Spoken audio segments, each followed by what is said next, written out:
And we're midway through, aren't we? Lots of exercises to do with the tongue. And then we're going to be moving on to other articulators as well. The mouth's mystery muscle is one of the episodes in a few days' time. I should say, on Get a Better Broadcast podcast and Voice Over Voice. Hello, I'm Peter Stewart. Today, the tongue curl vocal exercise.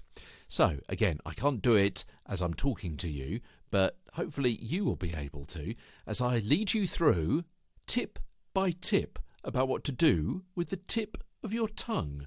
Put the tip of your tongue behind your lower front teeth and arch in the middle of your tongue so it touches the roof of your mouth. Repeat 5 times. Up and down, up and down, up and down, up and down, up and down. It's kind of press-ups for the tongue, isn't it? Now open your mouth and with a relaxed jaw and the tip of your tongue still behind your lower front teeth, push the middle of your tongue forward towards your open mouth. Yeah? It's another exercise. You're pushing your tongue out of your mouth, not with its tip, but arching out from the middle of the tongue. And repeat that 5 times. Again, increasing speed each time. In and out, in and out. Before it was up and down, up and down. Now, with the tongue lying on the floor of your mouth, curl the tip up and back along the roof of your mouth. You get the idea now of another direction that your tongue is going. Yeah? So now the tip of your tongue is going back across the roof of your mouth towards the back. Don't push it back too far. Don't want you choking, having a mischief. And then after that, front roll and back roll. I want you to make a taco tongue. Yeah? Making it into a tube shape. So stick your tongue out either side of your mouth, darting to the left and then in and out and stretching to the right. So first of all, make it into a tube shape. Now, only about 80% of the population can actually do that, incidentally, and I've got a link to some notes on that in our show notes. And then stick your tongue out either side of the mouth, left, and then to the right. You don't have to go like I did.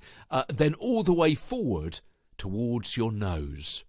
Okay, lots of tongue exercises there. Why are we spending so much time trying to strengthen your tongue? Well, because a stronger tongue means that you'll be able to articulate better.